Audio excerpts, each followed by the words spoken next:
The mummy's back, except this time he's an emperor who's quite despotic, who's in the grand tradition of the Mummy films, raised quite cranky, and seeks to rule the universe. I was really delighted that the story took place in China, and that I would have a chance to bring the terracotta army of Xi'an back up above ground and into life. I think the most important thing for a director is the personality. And Rob, for example, is just like a general. I really enjoy working with a production like this, a huge, big, enormous. It's a very good experience for me to work with a team like this, really professional, great. This is my dream job.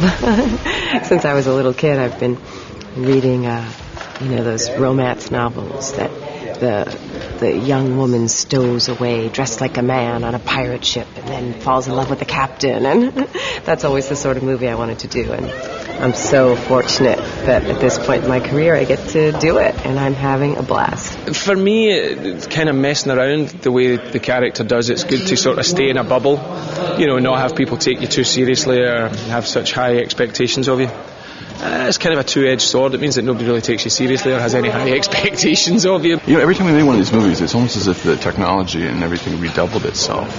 It raises the bar each and every time. It's way more of an adventure and less of a nostalgic kind of romp. It's got a much bigger action-adventure quotient to it and larger special effects. I think at the moment the Rob Cohen movie would kick Steve Summers' movie's ass. The Himalaya set was really fun because it was steaming hot. It was 110 degrees, and we had to be hiking up these Himalayas with fake snow and fans, and we had ice packs under our jackets, but we were dripping hot. Every time they called cup, we were like, oh, yeah, these gloves. And my son was here at the time, and he got to call action a couple of times in direct, so he was thrilled. I've got to work on the wires for a couple of days in a row and, train for months to do it, and just had a blast doing handless cartwheels and flips and playing with a sword, learning how to sword fight, and shooting a rifle. I actually got a black eye last week from my Winchester. One of the cartridges flew into my eye, but I felt very tough walking around for a week with a little black eye.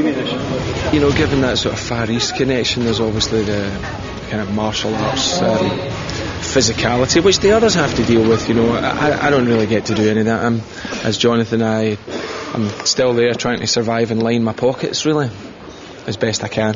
Just like in life. I might be able to take him at Nintendo Wii Tennis. Then again, I could be wrong, because it's all on the wrist, yeah? He's got the move. Maybe, Jed, if you're out there, just give me, a week. I think I might be able to bring some game to it. That's about it. Yeah, head to him in home video games, definitely. I'll probably go down. What am I talking about?